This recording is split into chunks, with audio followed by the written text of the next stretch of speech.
Hello everyone, welcome to Tathastu and welcome to our class wherein we are going to discuss about the mediation bill. So ये mediation bill के बारे में हम जानने वाले हैं कि भैया ये क्या है ये mediation, ये किस चीज़ की mediation की बात कर रहा है. Okay, so that is what I'm going to explain you in this class. Right, so let me tell you one thing कि suppose कि दो पार्टी हैं, दो लोग हैं, ठीक है, दो पार्टीज हैं, उन लोगों के बीच में कोई डिस्प्यूट हो गया, कोर्ट या फिर ट्राइब्यूनल जाए उससे पहले उन्होंने सोचा कि भाई कोई मीडिएटर बुला लेते हैं, ठीक है, थर्ड पार्टी आ जाती है, वो प्रॉब्लम रिजॉल्व करा देगी तो ज़्यादा अच्छा है, खर्चे पानी से भी बचेंगे एंड उसके अलावा जो है चीज़ें थोड़ी स्पीडी तरीके से भी हो जाएंगे, बिकॉज कोर्ट में क्या होता है, तारीख पे तारीख होती है, तो वो काम जो है वो हमारा बच जाएगा. So that is what this mediation bill is also all about. Right, इसमें क्या होता है, इस बिल में क्या है, इसको भी रिसेंटली राज्यसभा में पास कर दिया गया है. Here the two individuals try to resolve civil या फिर कमर्शियल, जो भी कोई भी जो इंडिविजुअल्स हैं, अगर उनके बीच में किसी तरह कोई सिविल या फिर कमर्शियल डिस्प्यूट है तो वो उस डिस्प्यूट को रिजॉल्व करेंगे through mediation before resorting to that of the courts or tribunals. Court या फिर ट्राइब्यूनल में जाए उससे पहले क्या करते हैं कि यहाँ पर मीडिएशन जो है वो करा लेते हैं. ओके, अब मीडिएटर आए, ठीक है, और उसने क्या किया कि सेशंस लेने जो स्टार्ट करिए ताकि प्रॉब्लम जो है वो रिजॉल्व हो जाए. दो सेशंस हुए एंड वो दो सेशन के बाद जो है इनको लगता है कि अरे नहीं यार, यहाँ पे ना प्रॉब्लम रिजॉल्व नहीं हो रही है, यहाँ पे दिक्कतें और क्रिएट हो जाएंगी. ओके, तो वहाँ पे उनके पास ये ऑप्शन रहेगा कि डिसकंटिन्यू कर दो सेशन को, कि नहीं चाहिए, ये हमारे लिए फ्रूटफुल डिसीजन नहीं हो रहा है. Okay, so the entire mediation procedure should be concluded within 180 days. अब यहाँ पे ये कह रहा है कि मीडिएशन जो है चल रही है सपोज, ठीक है, अब यहाँ पे ये पॉइंट कह रहे हैं कि ये जो 180 दिनों में 180 डेज में जो भी ये मीडिएशन का प्रोसीजर है वो सारी चीज़ें जो है वो फाइनली कंप्लीट हो जानी चाहिए. एंड यहाँ पर तभी 180 दिनों के बाद जो है ये डेज और भी आगे इंक्रीज कराया जा सकता है, only if it is needed. And जो पार्टीज इस तरीके के डिस्प्यूट में इन्वॉल्व है और वो चाह रही हैं कि नहीं भाई हमको और भी कुछ दिनों की ज़रूरत है इस डिस्प्यूट को रिजॉल्व करने के लिए, तो वहाँ पे नंबर ऑफ डेज जो है वो इंक्रीज कर दिया जाएगा. Okay, so this is what it is there in this mediation bill. Okay, 2021 का है ये हालांकि, ठीक है, तो इसमें ये टाइम फ्रेम जो है इसको मतलब और लंबा किया जा सकता है only if the parties agree. दोनों ही पार्टीज को अग्री करना यहाँ पर जरूरी रहेगा. इसके बाद mediation council of India, mediation council of India को सेटअप करने की बात यहाँ पर कह रहा है इस पर्टिकुलर बिल में.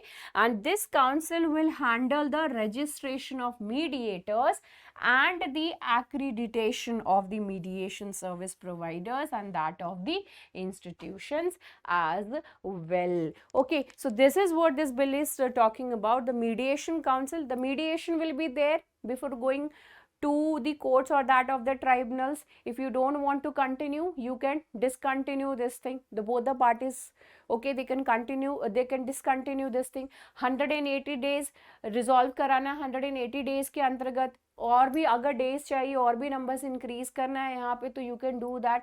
Both the parties have to agree on this thing. Mediation council of India को सेटअप करने की बात कर रहा है यहाँ पर. Okay, so this is what the whole of this mediation bill is actually talking about. यहाँ पर जो मीडिएशन वर्ड आ रहा है, this is a kind of alternative approach for resolving the disputes, that is the ADR. क्योंकि ये dispute हो, जो भी किसी तरीके का डिस्प्यूट है दो पार्टीज के बीच में, इनके जो भी डिस्प्यूट है उसको रिजॉल्व करने की बात कर रहा है. And the no one is actually going to the court. Okay, तो इसका मतलब क्या है, ये ऑल्टरनेटिव अप्रोच है. राइट, क्या है, ऑल्टरनेटिव अप्रोच है involving a neutral intermediary referred to as a mediator who assists disputing parties in reaching an agreement that suits the all the sides.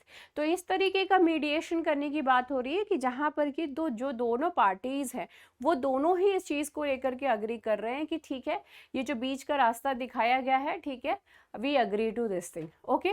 तो यहाँ पर क्या हो रहा है, जो इंटरमीडिएरी है, here the person is actually interfering and finding out such a kind of solution जो कि दोनों ही पार्टी को एक्सेप्टेबल हो। एंड यहाँ पर the mediation is recognised for being a more economical, effective and the conciliatory approach in contrast to that of the judicial proceedings, where ये pocket पे भी भारी पड़ता है, उतना इफेक्टिव भी नहीं रहता क्योंकि बहुत टाइम ले लेता है रिजॉल्व करने में डिस्प्यूट को, ओके। सो इस वजह से जुडिशियल प्रोसीडिंग्स की अगर हिसाब से बात करें तो ये मीडिएशन वाला जो कॉन्सेप्ट है वो काफ़ी हद तक सही रहता है, एंड वो that is quite better as compare to the तारीख, है ना, तारीख पे तारीख ले उससे बेटर रहता है। नाउ द इम्पोर्टेंस, यहाँ पर इम्पोर्टेंस क्या आ जा रही है इस बिल की। The objective of the bill is to alleviate the mounting backlog, okay. तो ये जो कोर्ट में इतने सारे केसेस जो लटके रहते हैं वो केसेस के नंबर्स में कमी करने के लिए यहाँ पर ये बिल जो है वो लेकर के आए हैं। And as of now 5 crore pending cases हैं। Just imagine such it is at this 5 crore numbers of cases are there which are pending। तो वो 5 करोड़ केसेस में ऐसे और भी केसेस जो हैं वो पाइल अप होते रहेंगे, where in we won't be having any kind of solution in the near future, we won't be getting. So it is better to have it resolve it through the mediation itself. तो ये एक आपको alternative approach जो है वो provide कर रहा है to get your problem resolved. This particular bill actually establishes a legal framework, okay.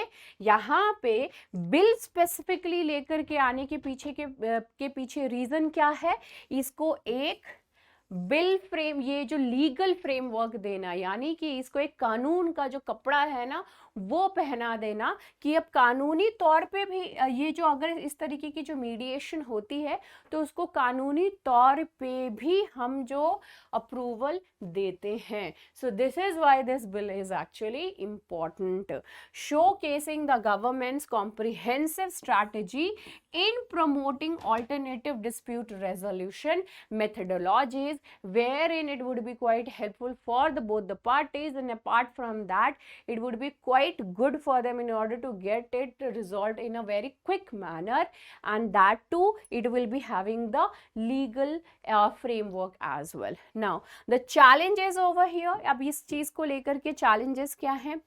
Gaps are apparent in enforcing specific settlements reached through the international mediation processes, and apart from that ambiguity remains regarding the qualification criteria for the mediators, that who would be the mediators and what would be their qualification. So we don't have the clarity related to that thing कि इनकी किस हिसाब से जो है qualification होगी जिसके basis पे जो है मीडिएटर्स को ये डिसाइड किया जाएगा दैट दिस पर्सन और this particular thing will be the one who will be trying to resolve the any kind of dispute which is between the two parties. So this is actually done for what, ताकि speedy trial, जो speedy तरीके से resolution, जो भी resolve है dispute को, जो भी डिस्प्यूट है उसको रिजॉल्व किया जा सके स्पीडी तरीके से। इसको जो है अमली जामा पहनाया गया है, लीगल फ्रेमवर्क बना दिया गया है। So that is the one thing. So ये सारी चीज़ें होंगी तो वैसी बात है कि जो केसेस का बैकलॉग है वो भी नहीं होगा, चीज़ें जल्दी रिजॉल्व हो जाएंगी, तो लोग अपना अपना काम जो है वो जल्दी से जल्दी शुरू कर लेंगे एंड अपने अपने जो भी वर्क है उस चीज़ में आराम से बिजी हो जाएंगे, and they won't be taking it in the further, they won't be taking it further without if until unless they have any kind of problem. और अगर आप मीडिएशन नहीं कराना चाहते हो तो उस चीज़ का भी आपके पास प्रावधान है. So whatever you have been given the free hand. So this is how this mediation bill actually becomes really very important, really very interesting. And इस mediation bill की वजह से बहुत सारे ऐसे लोग होंगे जो कि अपने डिस्प्यूट को लीगल तरीके से ढंग से जो है रिजॉल्व करा पाएंगे. So this is really very good step which has been taken by the government, and we hope it will be implemented as soon as possible. Chalo, so this is it related to this mediation bill. I hope you people enjoyed it. See you in the next video. Bye bye, take care and have a great time.